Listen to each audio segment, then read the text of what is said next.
Hello, and welcome to our annual International Conscientious Objectors Day ceremony.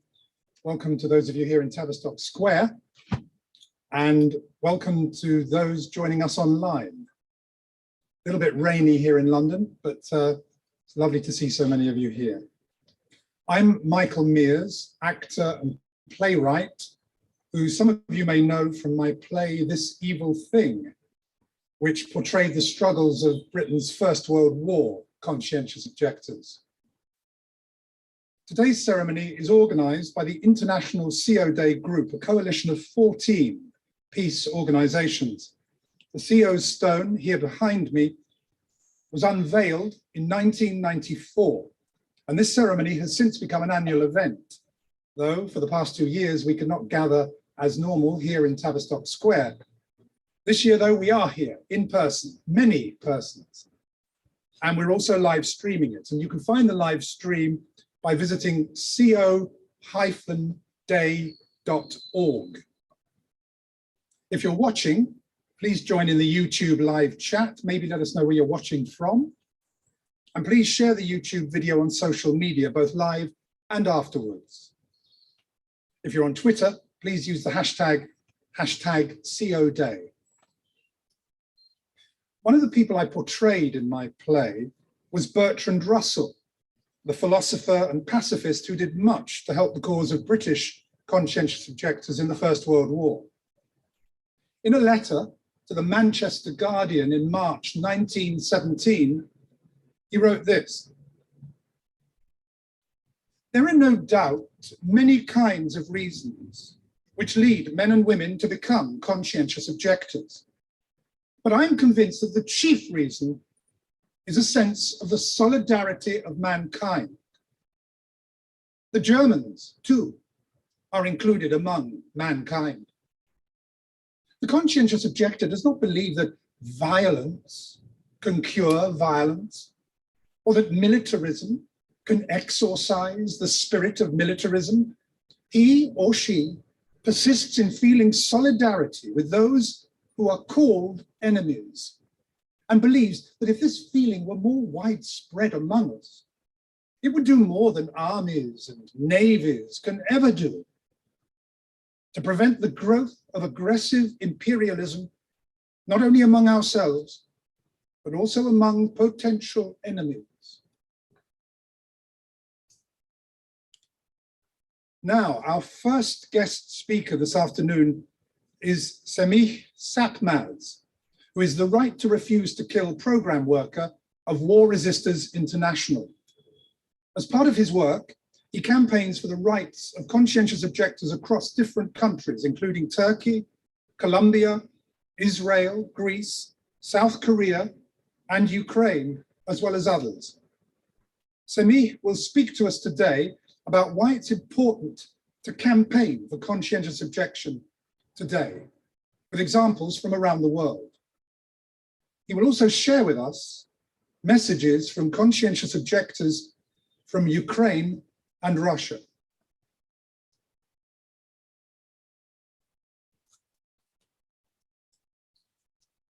Thank you, Michael. As Michael mentioned today, I will speak about why it's crucial to campaign for conscientious objection today and read messages of conscientious objectors from Ukraine and Russia. I'm from War Resisters International. We are an international network of anti-militarists and pacifists founded by conscientious objectors to the First World War. And we celebrated our 100th anniversary last year. Since the beginning, conscientious objection has been a very important part of our work as the network. It's as crucial today as it was 100 years ago. But why it's crucial to campaign for conscientious objection today, we might ask, 100 years after. First, there is still conscription in many countries today, where the right to conscientious objection is not recognized. Or in some others where it is recognized, there are many cases where its implementation is very problematic. For instance, in Turkey, where the right is not recognized, conscientious objectors continue to face a lifetime persecution. In Singapore, Turkmenistan, Tajikistan, Eritrea, conscientious objectors face years of imprisonment. In Colombia, where the right is recognized, young people continue to face the risk of forced recruitment called batitas. In Israel, many young conscientious objectors face repeated imprisonment for their refusal to be conscripted. Examples can be multiplied, but the point is conscientious objectors continue to face persecution in many countries today because they refuse to take up arms. However, in all of those cases, they continue to resist, continue to refuse to take up arms. And international solidarity is crucial for them. It's crucial to remind them that they are not alone or forgotten, and that there are others standing alongside them. International solidarity can mean many things, from as simple as signing a petition to physical accompaniment to stop their persecution, and also organizing events as such. And it also means supporting their right to asylum when they have to leave their countries of origin due to forced recruitment, and when they look for protection in other countries. They are denied the human right of conscientious objection, but to flee from forced recruitment is generally not seen as a reason for asylum. Women and men who refuse compulsory recruitment to the military need protection. We need to make sure our borders are open for those women and men. We need to campaigning for conscientious objection as long as war continues, because together with war, resistance to it continues as well.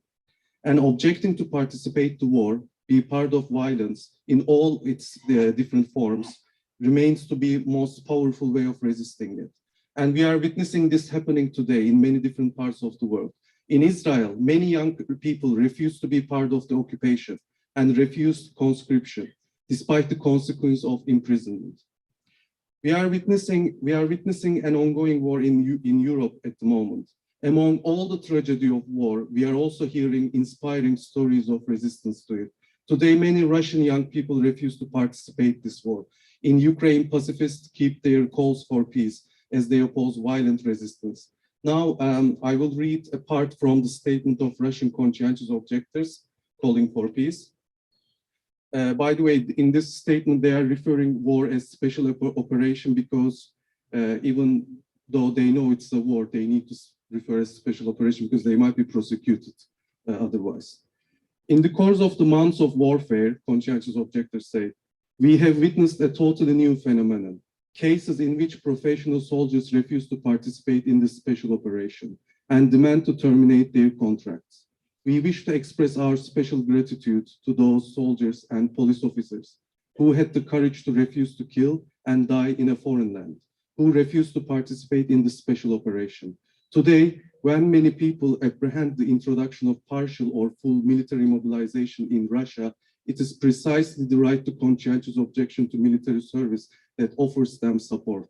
The movement of conscientious objectors in Russia expresses its solidarity with all those who oppose war, with everyone who stands against the act of aggression. We wish and pray with all our might for Ukraine to survive the assault and retain its independence. Another statement is from the Ukrainian Pacifist movement, repeats the call for peace and non-violence.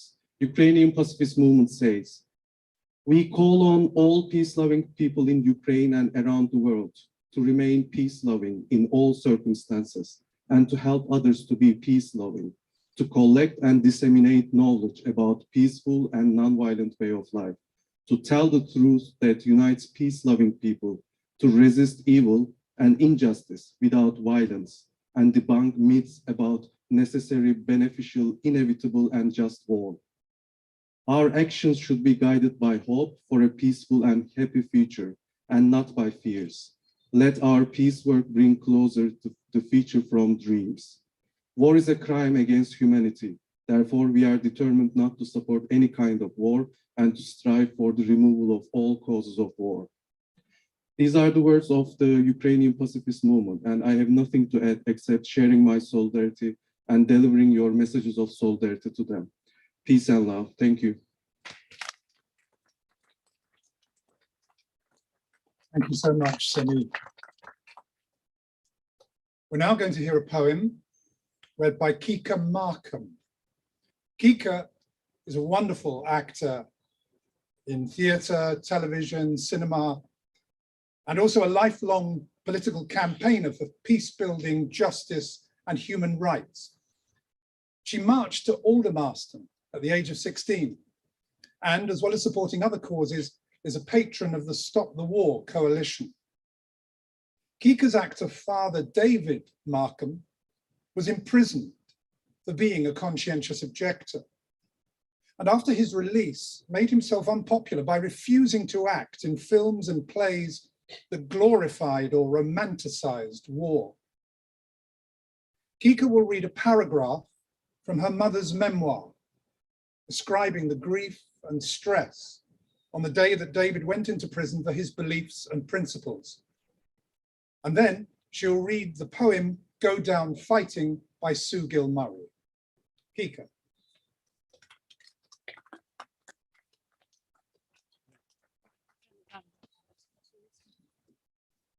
Oh, hello. It's just amazing to see you all here, and so many of the people here are part of my family, which makes it even more different and nicer. I will read you, I'll read a little bit that my mother wrote, and then the poem. Can you hear me? Yes. It's not, right. When the war broke, my father was at the Old Vic, and he was sort of avoiding, he knew tribunals were coming up, kind of avoiding it, like quite a few actors were. And he had to go to Reading eventually, but it was found out that a lot of people said, David, you've got to go to Birmingham. He said, why? I said, because the bishop there is a pacifist and nobody gets to go to prison. And apparently that is true. And a lot of actors did turn up at Birmingham Ret, but it must have at the theatre. However, so this is my mum. The judges were nearly always against the COs. And it seemed rather silly to me because there weren't all that many COs, and I thought they wouldn't make good soldiers anyway. I mean, it was better just to let them be and carry on with their own job. So the Reading Tribunal was very bad. They were very anti, but David made it very difficult for the judges to understand and decide that his objection was a conscientious objection. He said, if I have to murder somebody, I'll do it because I have to. But I'll do it in my own way. I won't have a gun put into my hand and kill somebody that I've never known and don't know what I would be doing. So they didn't consider that to be the conscientious objection. And so the judge, who was almost asleep, gave him 6 months at first in solitary confinement and then a year hard labor. So David then went to Winson Green prison in Birmingham, and we had a terrible goodbye. It was the first time I saw the other side of the police, who had always been very kind and yes and no, and gentle, and I saw them kicking him down the steps and putting handcuffs on him. And then the awful thing was that we said goodbye, and I suddenly realized that I'd gone off with his case and he'd gone off with mine. It's terrible. And so I ran and was able to, I ran all the way back and we changed it.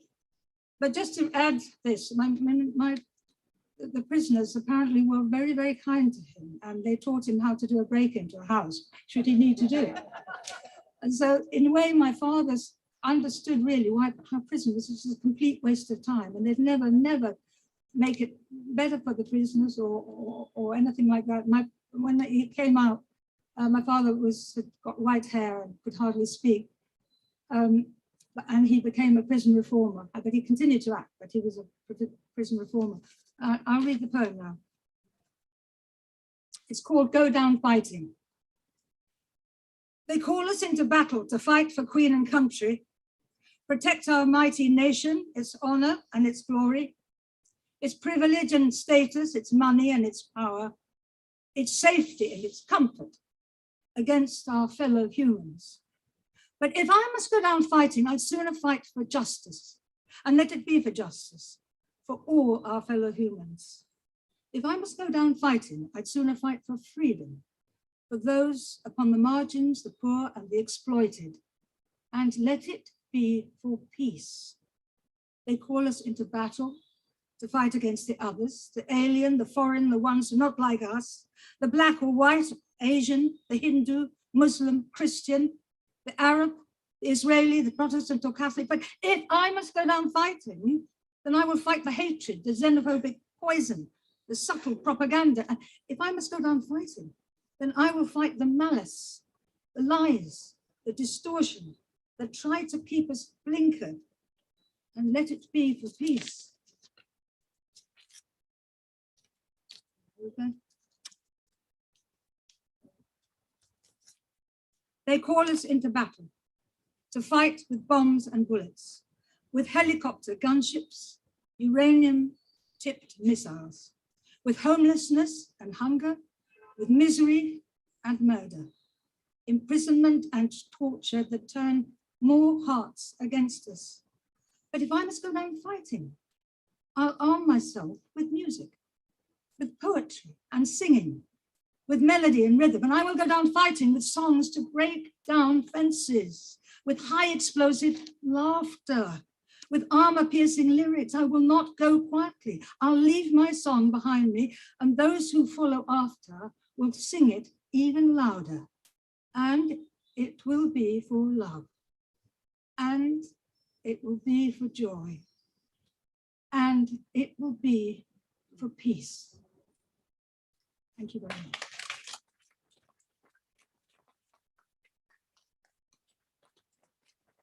Thank you so much, Kika. That was very special. We've heard that there are CEO Day events taking place all around the country today. Leicester, Brighton, Wokingham, University of Sunderland. We've heard that online, Hampshire, Belfast, there are people watching us. Is there anyone here today from another country? Hi, where are you from? From the States. From the States, welcome. From the States as well, you're very welcome. Hello. From Colombia, thank you for being here. Now we're going to have an inspiring song written by Sue Gill-Murray. And if you've been to this event before, you'll recognize it. So please feel free to join in with the words which are on page 2 of your programs. The song is called The Ones Who Said No.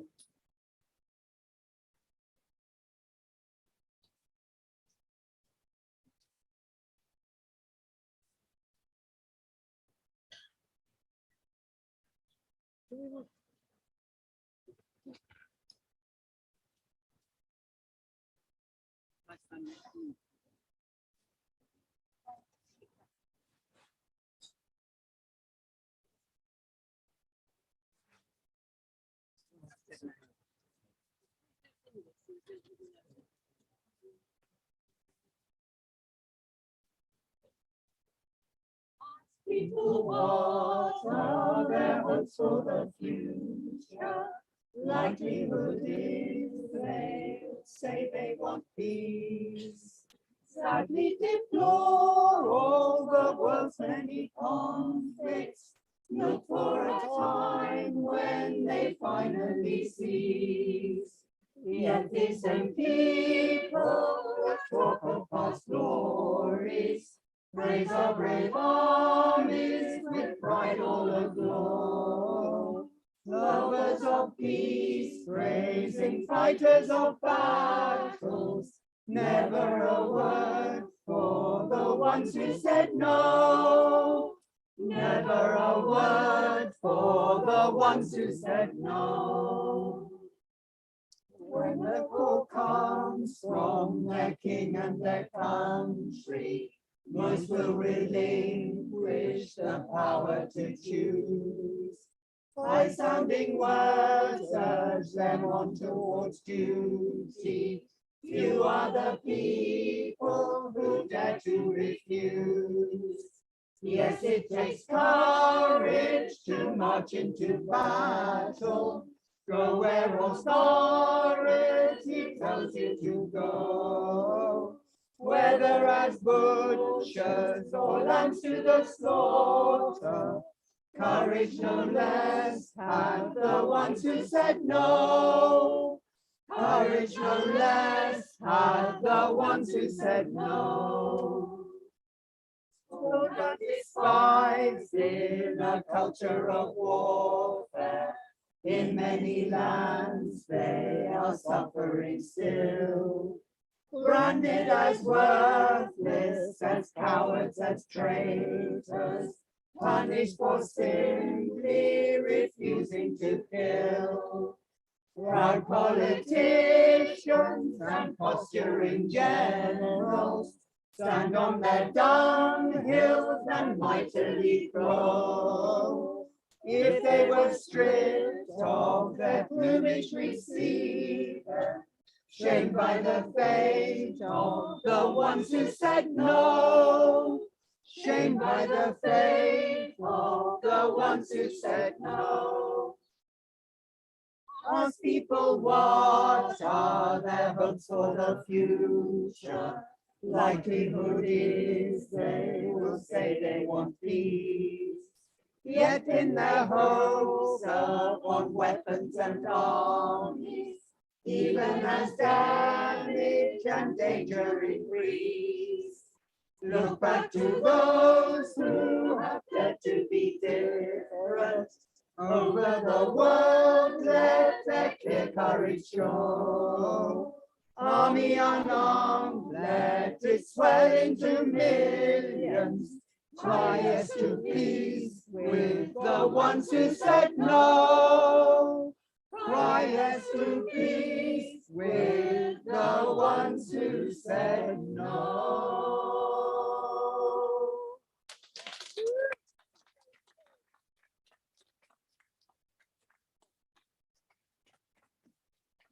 Thank you very much, Sue and Raised Voices. Bert Brocklesby was a young school teacher and a conscientious objector from South Yorkshire during the First World War. And I featured his story in my play, This Evil Thing. And I'm reminded by something Kika said earlier of an exchange Bert relates in his memoirs, a very pithy exchange, when he was in prison in Maidstone with a fellow inmate. And Bert explained to his fellow prisoner why he was there, to which the other man responded, well, blow me. They put me in here for killing someone, but they put you in here for refusing to kill someone. I think that tiny exchange perfectly sums up the absurdity of treating conscientious objectors as if they're criminals. Now, I'd like to introduce Sahar Vardi, who served 3 prison sentences for her refusal to be conscripted into Israel's military service.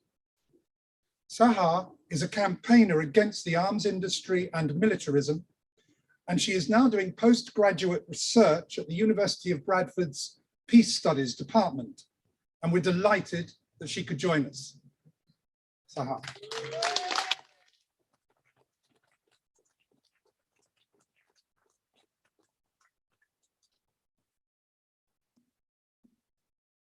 And I have the same problem that Kika had.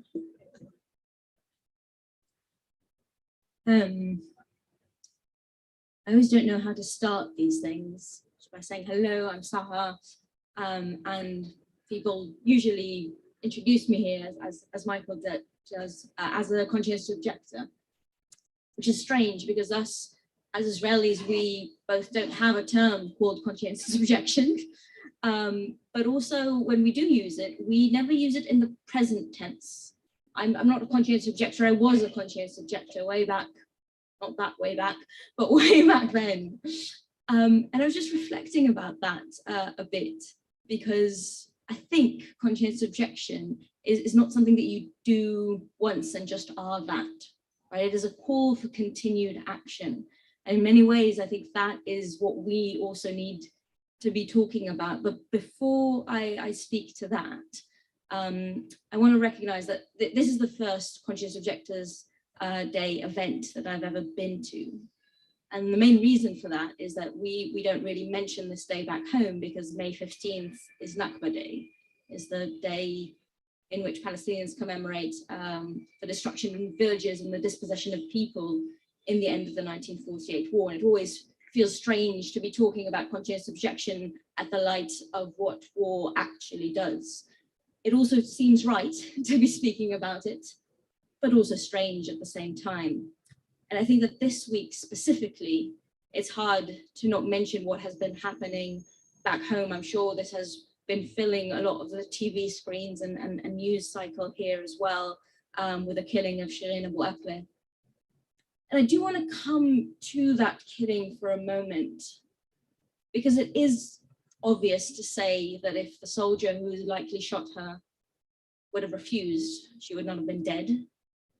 It's also true to say that if other soldiers, the ones who joined that soldier, the officers who gave the order, the entire operation that allows Israeli soldiers to invade a city, if they would have refused, she would not have been dead.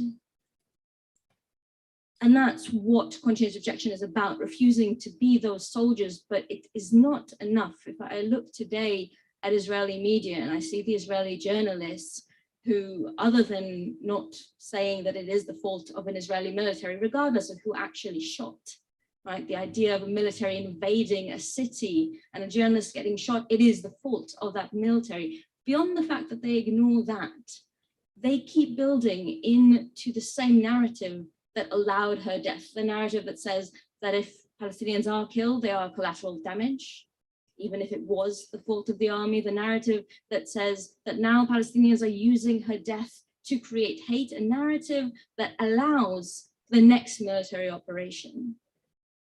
And so for me, the people responsible for her killing are not just the soldiers who were there, who should have refused to be there, but for instance, the journalists who speak about it in that way, who should have refused to do that, who should have refused to continue to copy paste the Israeli spokesperson statement, right? We can take that to any other thing. It is the politicians who keep silent about it in this country. If we step aside from Israel-Palestine for a moment, we're not just talking about people needing to refuse and be conscientious objectors to actually take arms and fight, but also to support the entire system around it. And that is something that now, with a war happening in Europe, is a bit rising to the surface. People are talking about it, but it is not as if this country and the people in this country were not responsible for what was happening on in Yemen before we noticed things happening in Europe. That is also conscientious objection. Conscientious objection is saying, I will first be conscious to what is happening around me and object to being part of that mechanism of war. So I think that for those of us who are not currently asked to be soldiers, and I'm no longer in that position, and I imagine most of the people here are not, for those of us who are not currently asked to be soldiers, we still need to ask, what are the places we are accidentally complicit in these wars, in these things that we say that we're against, and how do we resist that? Because conscientious objection is an ongoing action, so that we can still say we are conscientious objectors.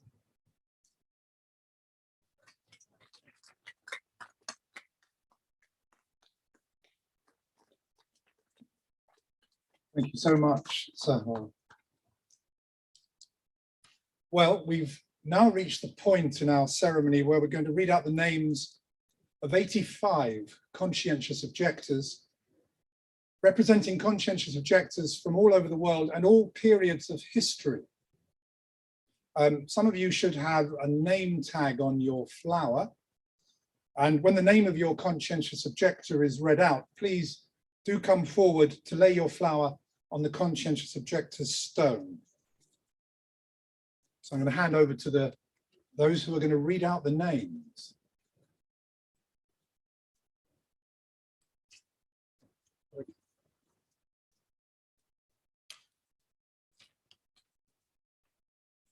Algeria, Soufiane Ababou, imprisoned 2011 and since disappeared. Angola, Emmanuel Matondo, a recent conscientious objector.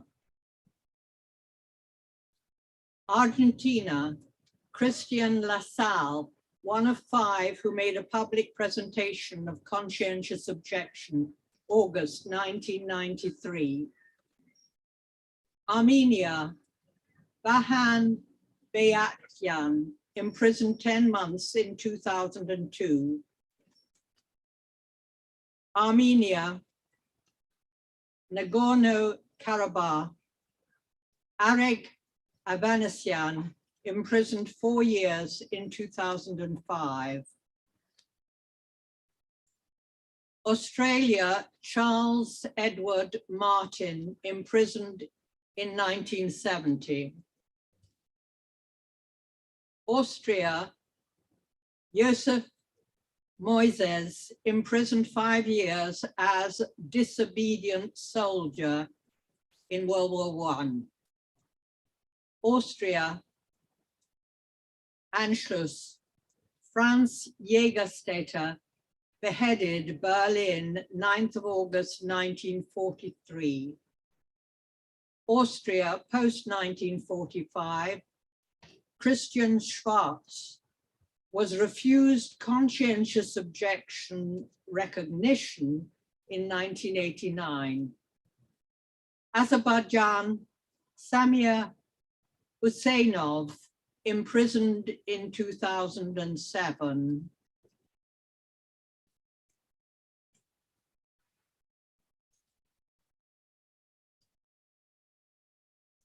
Belarus, Valentin Gulai, objected 2000. Belgium, Jean van Dierde, imprisoned 1950. Britain, Andrew Henderson, imprisoned 1916, died in the influenza pandemic in November 1918.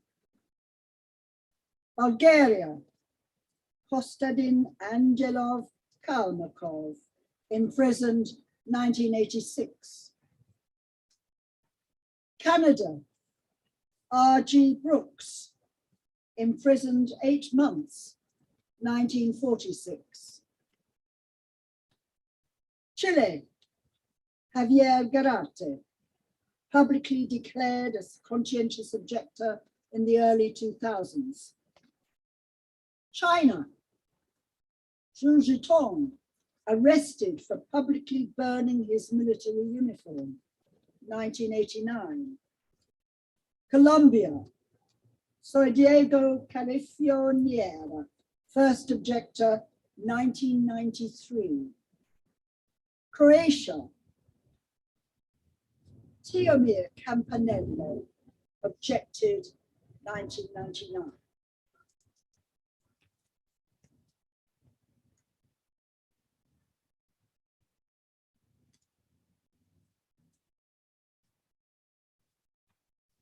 Cyprus, the Greek farm. Christi Theocaridis, imprisoned for 2 months in 1991. Cyprus, Turkish section. Murat Kanatli, imprisoned 2014, lost his civil rights. Czechoslovakia, Thomas Kurinek, imprisoned 1986. Denmark, Laurits Larsen, refused 1962. I have this one.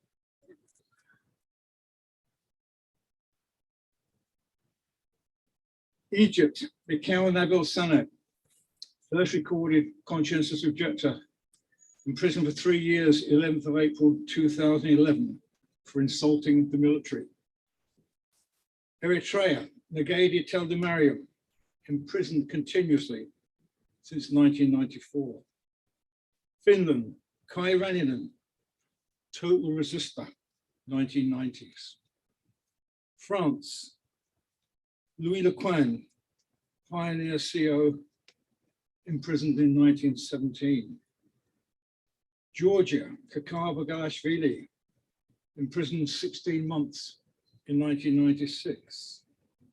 Germany, August Dickmann, executed in Sachsenhausen, 15th of September, 1939.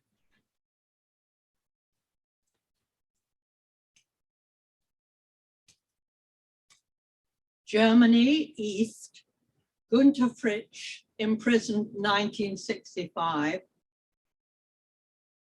Germany West, Christoph Bosenwein, imprisoned 1986. Greece, Michaelis Marakakis, imprisoned 26 months, 1988. Hungary, Bana Santos, imprisoned 1986. Isle of Man, Harold Lilly, imprisoned 1916.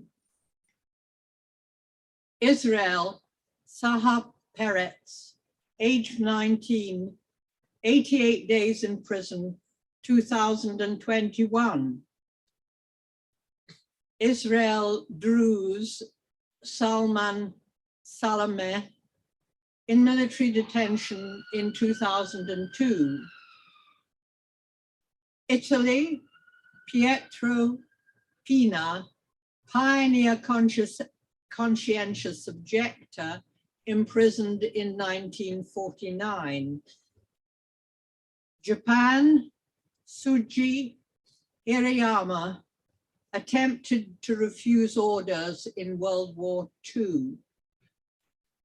Kazakhstan, Roman Greco, 6 months imprisonment in 1994.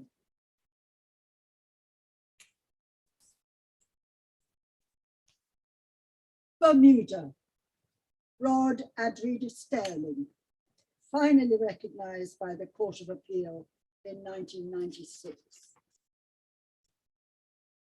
Korea, South, S.H. Choi, imprisoned for 18 months, release date June 2022. Kyrgyzstan, Dmitry Shukov, detained in psychiatric hospital, 2001. Latvia, Romance Nero, objected in 2000. Lithuania, Karolis Podinas, imprisoned several long terms from 1936. Netherlands, Jacob Vingier, imprisoned 3 years, 1950. New Caledonia, Gilbert Vialoma, imprisoned 4 months before recognition in 1989. New Zealand, Garth Ballantyne, transported to Britain, then France, sentenced to 5 years imprisonment and mistreated, 1917. Norway, Niels Smitsand, imprisoned 1970. Paraguay, Pablo Maria Angelo Güemes, one of 5 in public conscientious objection presentation, September 1993. The Philippines, Lagman, objected in 1966.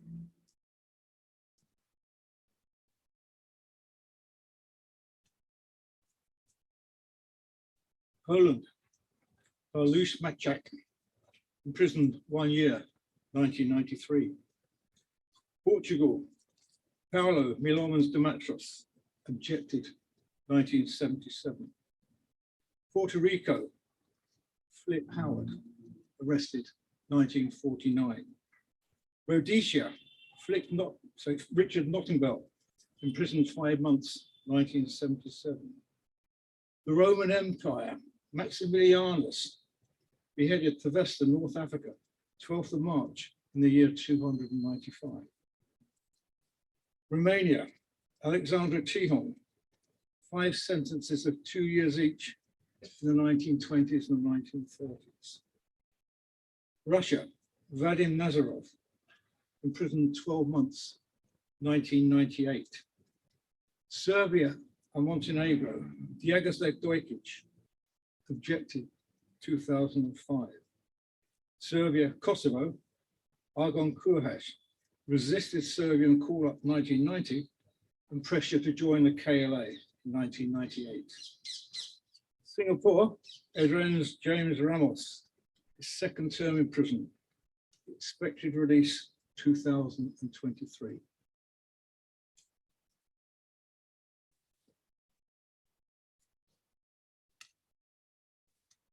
Slovakia, Martin Bednar, imprisoned 1 year in 1997. Somalia, Said Mohammed, imprisoned 1984. South Africa, Richard Steele, imprisoned 1 year, 1980.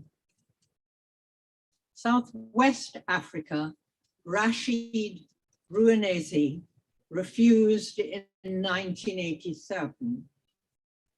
Spain, Jose Luis Pepe Buneza, imprisoned 1971. Spain, Basque Country, Alberto Estefania, imprisoned 4 months in the year 2000. Spain, Canary Islands, Rafael Vallejon, imprisoned 1 year in 1993. Spain, Catalonia, Francesco Montenegro, imprisoned 2 years, 5 months, and 1 day in 1995. Sweden, Per Johannes Klasse, Alternative Service, 1980s. Switzerland, Joseph Benz, imprisoned 1950.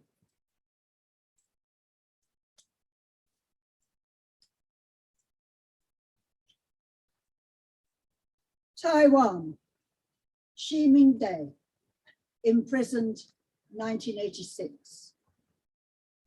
Thailand, Netiwit Chotiphatphaisa, declared himself a conscientious objector on his 18th birthday, 2019. Turkey, Halil Savda, imprisoned for 21 months, 2007. Turkmenistan, Kurban Zakirov, sentenced to 9 years in labor colony, 1999. Ukraine, Glebor Malchev, sought conscientious objection asylum in Latvia, 1993. USA, Justin Colby, refused continued military service in 2013, 9 months imprisonment. USSR, Chechnya, Anatoly Zuk, detained in psychiatric hospital, 1988. USSR, Estonia, Erkki Luik, first political conscientious objector, 18 months forced labor, 1989. USSR, Kyrgyzstan, Andrei Bil, imprisoned 1984. USSR, Moldova, Nikolai Ryzhkov, imprisoned 1986.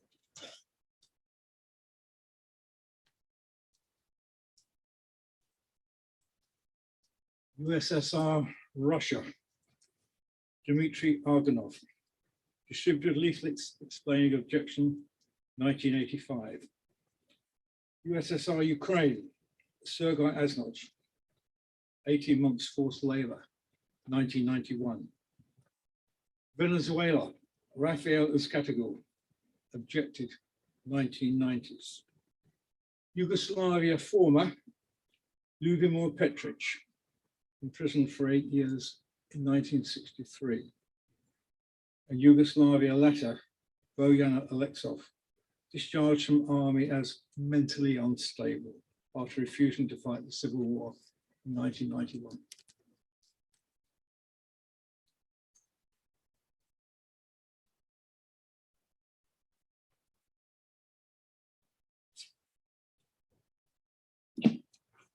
Any of you who haven't been up yet You're now invited to bring your flower, lay it on the stone, and feel free to name any other conscientious objectors if you wish.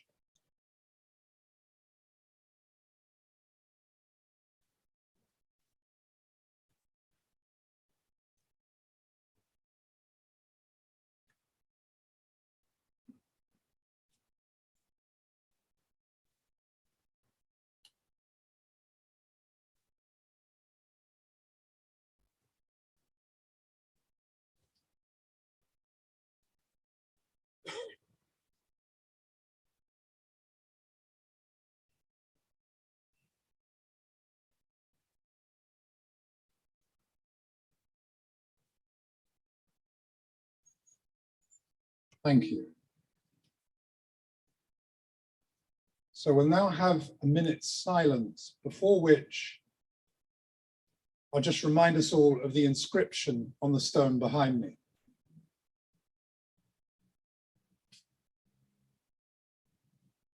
To all those who have established and are maintaining the right to refuse to kill, their foresight and courage give us hope.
Thank you.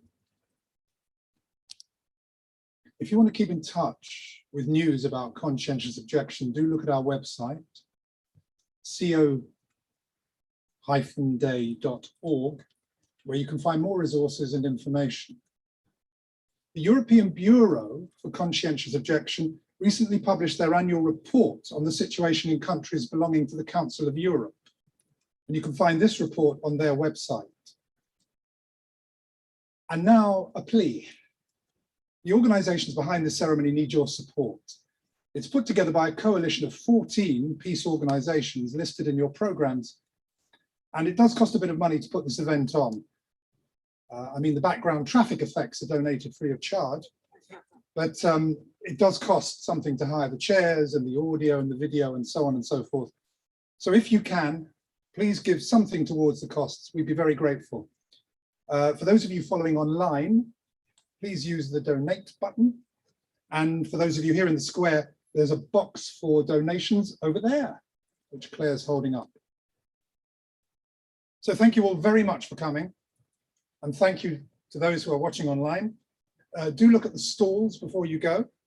And finally, please join me in thanking our musicians and our speakers, Semih Sapmaz, Kika Markham, and Sahar Vardi.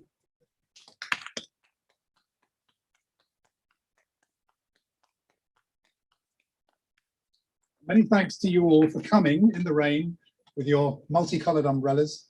It's lovely to see you here. Sue Gilmurray, with choir members of Raised Voices, are going to play us out to a song called A Climate for Peace. Thank you.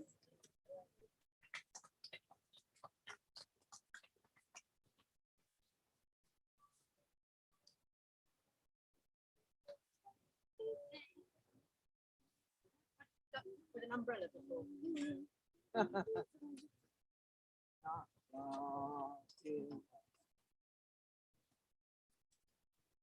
Actually, can I just say something? This song was written about a decade ago to celebrate the centenary of the Nobel Prize to the International Peace Bureau. And I'm glad we're singing it this year, because more than ever before, it's not just the militarism, that militarism is a bad thing in itself and that war is appalling in itself. Because of the climate emergency, we desperately need countries to work together. So this is why this song has the words in it: we learned to compete, now we must combine. And so I hope that the Green movement and the peace movement will work as one on into the future to try to make this happen, the climate for peace. Got my note again.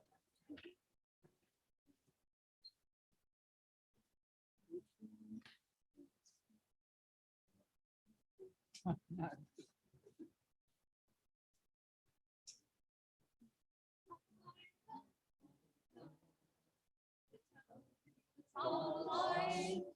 Deciding what's wrong, deciding what's right, the heat and the cold, the sun and the rain, are why some things fade and others remain. A climate for peace, what we desire, to reach every heart and learn to aspire, to build on the past and all that we know, a climate for peace in which we can grow. The climate can change for better or worse, can be light or death, blessing or curse. And now we must learn from nature's own laws that we are at risk and we are the cause. A climate for peace is what we desire, to which every heart can learn to aspire, to build on the past and all that we know, a climate for peace in which we can grow. The climate for life is what we must choose. United we win, divided we lose.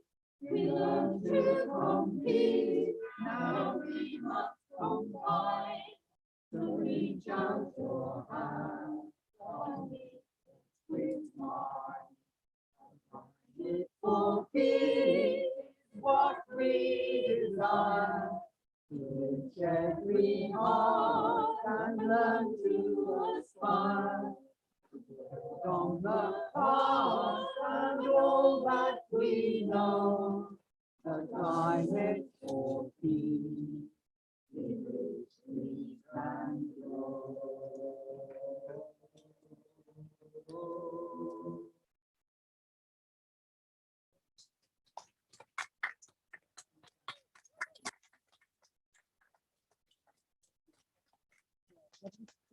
Thank you.